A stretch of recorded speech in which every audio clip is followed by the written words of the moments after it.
Tout part d'une éjaculation. Il y en a qui vont rigoler, qui vont dire mais qu'est-ce qu'il nous raconte?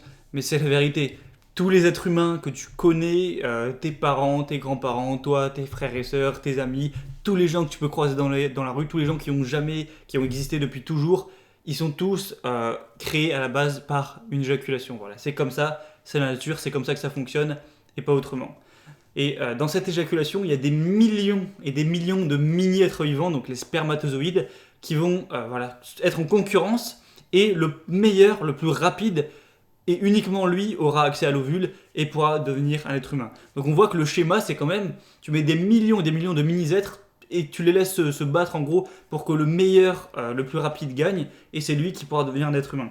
Donc ça paraît logique que dans le monde des êtres humains, eh bien ce soit complètement pareil. C'est que tu as des millions d'êtres vivants, les êtres humains, et il y aura les meilleurs qui gagneront de la même manière. Sauf que ça va pas être les meilleurs ont accès à l'ovule et les autres meurent, parce qu'aujourd'hui, la survie, elle est facile, hein, c'est tout le monde survit, même les entre guillemets plus faibles.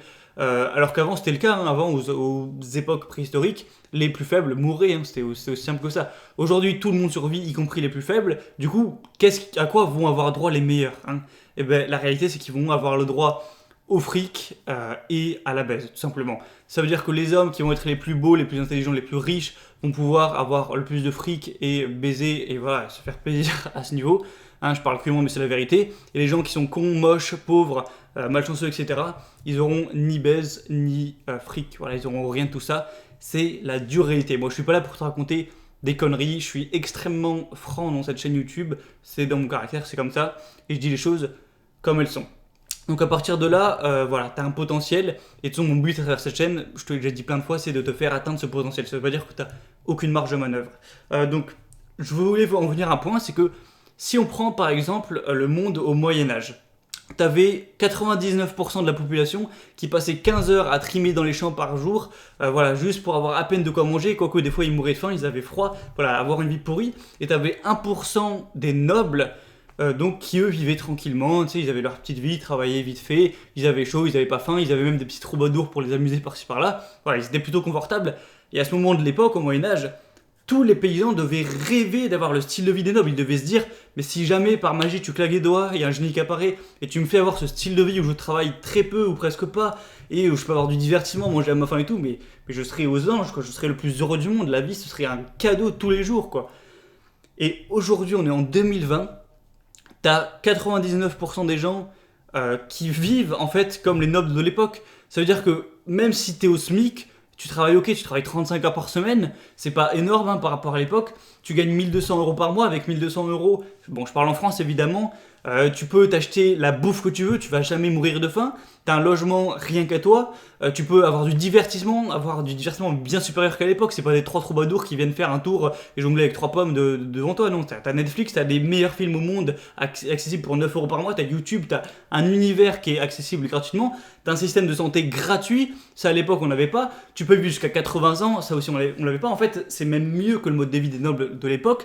Mais pourtant, les gens se plaignent, les gens sont malheureux, les gens sortent dans la rue, les gens disent oh mais c'est quoi ce bordel? Et pourquoi ils réagissent comme ça? Parce que t'as 1% des gens qui sont encore une fois bien supérieurs, qui eux, ils gagnent voilà, plusieurs millions par an, ils sont pas chiés. Les milliardaires, tout ça, eux, ils vivent tranquilles, ils peuvent se payer des trucs de dingue, ils ont accès aux meilleurs, ils ont 10 bagnoles, en tout cas ils vivent bien plus confortablement. Et du coup, ces personnes-là, elles se plaignent.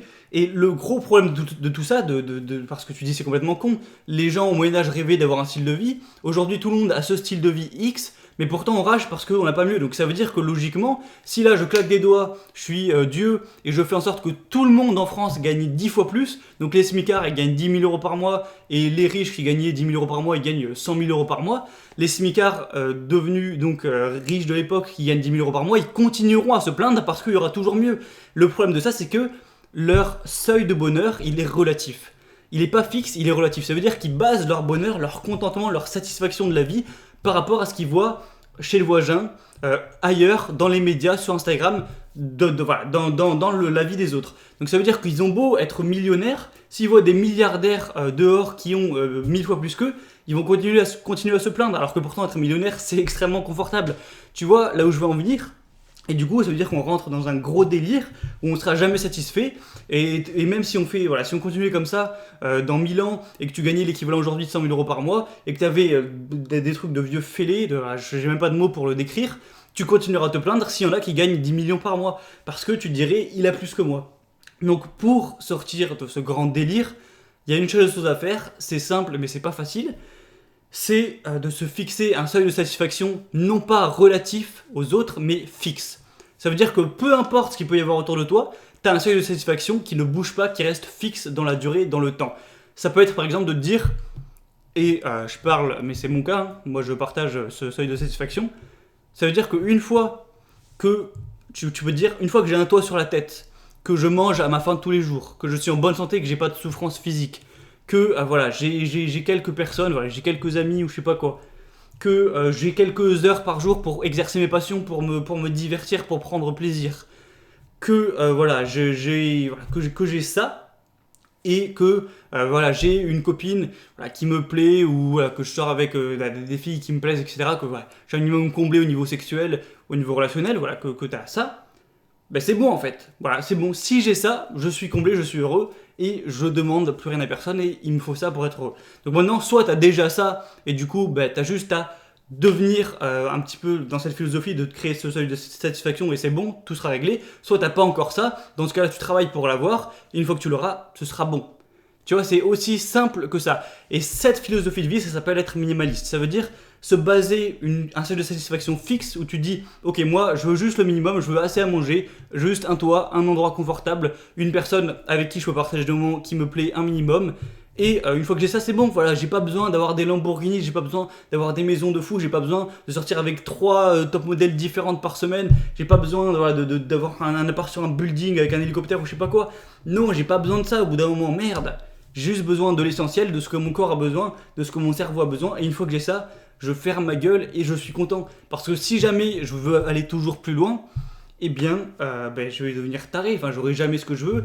Et une fois que je serai millionnaire, je voudrais être milliardaire. Une fois que je serai milliardaire, je le deviendrai pas parce que c'est trop dur, tu vois. Et au bout d'un moment, t'es jamais satisfait. Donc pour moi, c'est vraiment une philosophie clé que je respecte maintenant depuis 3 ans, que j'ai emmagasiné depuis 3 ans, que je suis depuis 3 ans. C'est d'être minimaliste, donc de se créer ce seuil de satisfaction fixe. Et aujourd'hui, j'ai pas une vie de rêve, je gagne pas 15 000 euros par mois. Voilà, je sors pas avec 15 top modèles tous les soirs. Ce genre de truc que parfois on te vend mais qui n'existe pas. Voilà, j'ai pas la vie des modèles sur Instagram où je sais pas quelle personne on peut suivre ou les célébrités. Et pourtant, je suis heureux. Alors ça veut pas dire qu'il faut te contenter d'un mode de vie qui te plaît pas du tout. Hein, tu peux exploiter ton potentiel comme je l'ai dit. Tu peux essayer d'avoir le meilleur auquel tu peux prétendre.